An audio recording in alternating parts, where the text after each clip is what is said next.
Ladies and gentlemen, welcome back to the Fabulous 95. And today, we're going to be starting off the week of Demolition Derby race cars with the Thunder Hollow Race 5-pack, the new 2021 one. And as you can tell, it's got the metal thing and the Mario eShop card in the background, but don't worry about that.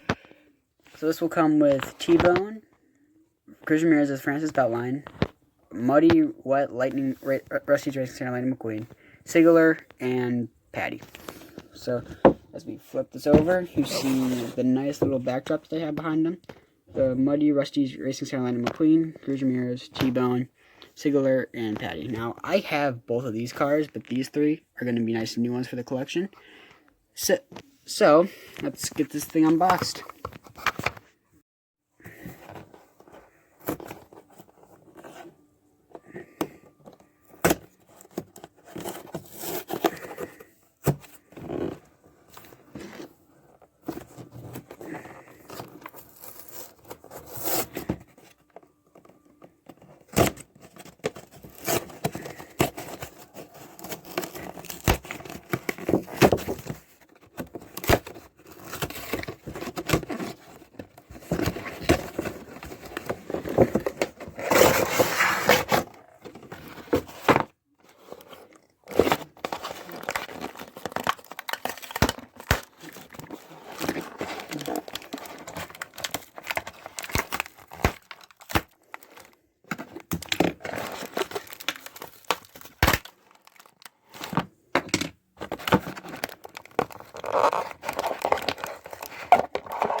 So let's get into the review of these guys. Now I'm going to start with Cruz and T-Bone, because I already have them from a previous 5-pack that I bought.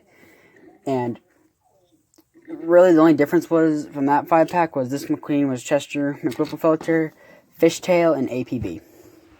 But, so basically the one knock I have on both of these variants are that this Cruz, it's got a metallic finish. These are supposed to be Demolition Derby cars. Like, the dirt looks amazing, honestly. And, like, so is the number 20 and everything. But it's got a metallic finish. Like, here's the original one that I got. They shouldn't have metallic finishes. These are, like, Demolition Derby cars. Their sole purpose was to be bashed around in, like, a Demolition Derby. And they're all dirty, so they really shouldn't have had a metallic finish. Only one car on the entire Demolition Derby scene should have had a metallic finish. And that would have been the Wet, Muddy, Light, Rusty's Racing Center, Lightning McQueen. Same with T-Bone. You can see he's kind of got like a more like better finish than the other one I got, and also his rims are like got like a nice little glossy finish over it. And that shouldn't happen. Also, besides the fact that the exhaust pipes are all black, but you know we're just gonna ignore that. Definitely, what they should have done for this. Also the decal is clear on the other one I got, but what they should have done for this diecast was made a version of him where he was pitch straight. Like, I remember I saw it in the movie, like, for very few seconds he looked like this for most of it, but that's what they should have done for T-Bone. Okay, now we got the old cars out of the way. We're going to start with Patty. Now, Patty had the number 74, and Patty is another one of those cars that has the metallic finish on it a little bit. It's not much, well, a nice finish on it. This is the exhaust pipe, but I don't get why it's not, like, different colored, but you know what, don't worry about it. I guess it is a little bit, but you can't really see it.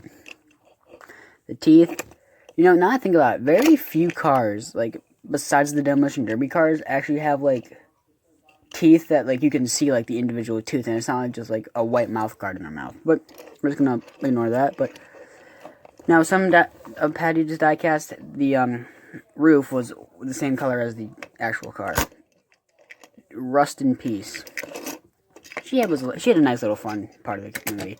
Now let's go to the American Demolition Derby race, or the most American Demolition Derby racer I've ever seen, Sigler. You got the red, white, and blue. You got the stars. You got the stripes. the metallic rims again. Kill it, because these guys are racing in dirt. Bring it.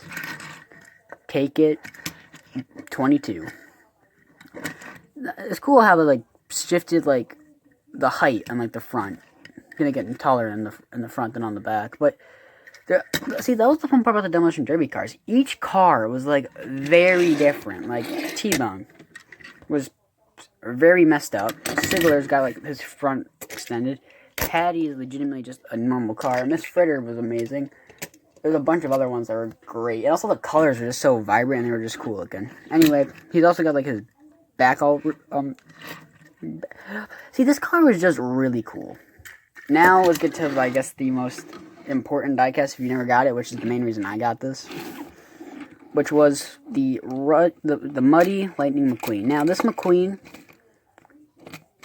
has a different expression depending on where you get it. If you got it from like the original time it was released, it had the expression on the back of the box, which was